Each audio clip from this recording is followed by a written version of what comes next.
A royal contract. In a kingdom, the constitution is a royal contract that the king has with his subjects, his citizens. It is not the contract that the citizens have with the king, and this is a very important distinction. In the first, the contract originates with the king, and in the second, with the people. A contract generated by the people is a democracy, the complete opposite of a kingdom. A royal contract, on the other hand, originates completely and exclusively in the heart, mind, and will of the king. His citizens have no input concerning the terms or conditions of the contract. This is the approach the King of Heaven has always taken with mankind. When God began to establish a kingdom colony on earth, he set out all the conditions and parameters beforehand. Everything was already in place by the time Adam arrived on the scene. All Adam had to do was follow the terms and conditions that God had already established.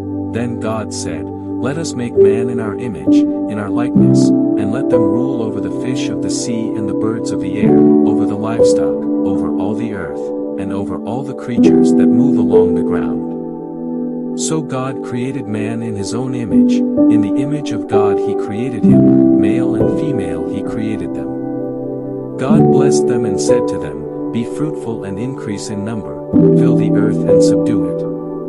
Rule over the fish of the sea and the birds of the air and over every living creature that moves on the ground." Genesis 1 verses 26 to 28.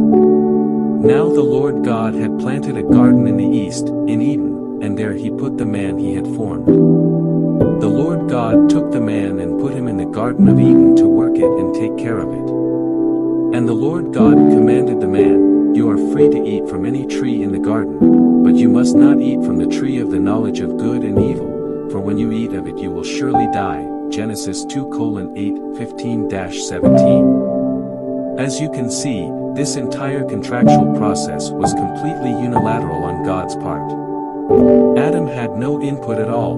In fact, when the contract was drawn up, he wasn't even around yet. After he was created, Adam simply received the completed contract from the hand of the king. The same is true regarding God's contract with Abraham. First, God determined what he was going to do and then presented Abraham with the completed contract. The Lord had said to Abram, "Leave your country, your people, and your father's household and go to the land I will show you. I will make you into a great nation, and I will bless you. I will make your name great, and you will be a blessing. I will bless those who bless you, and whoever curses you I will curse, and all peoples on earth will be blessed through you." Genesis 12 verses 1 to 3. After this, the word of the Lord came to Abram in a vision, "Do not be afraid, Abram. I am your shield, your very great reward." He took him outside and said, "Look up at the heavens and count the stars, if indeed you can count them."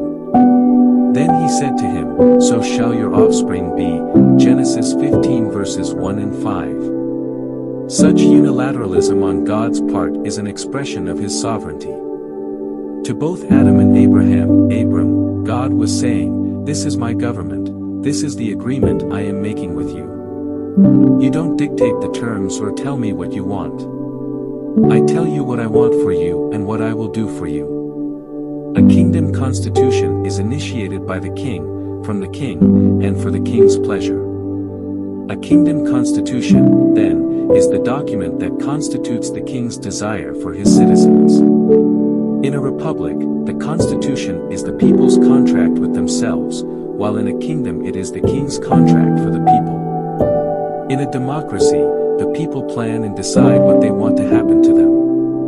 But in a kingdom, the people have no say. Instead, the king tells you what he wants to happen to you. This is why God would make a statement like, "For I know the plans I have for you, plans to prosper you and not to harm you, plans to give you hope and a future. Then you will call upon me and come and pray to me, and I will listen to you. You will seek me and find me when you seek me with all your heart. I will be found by you." Jeremiah 29 verses 11 to 14. So the kingdom constitution states the king's desires for his citizens. And because he is a righteous and benevolent king, his desires are always for our greatest good and benefit. The King of Heaven wants to bless us. He wants blessings to overtake us. We are always trying to tell God what to do, especially today.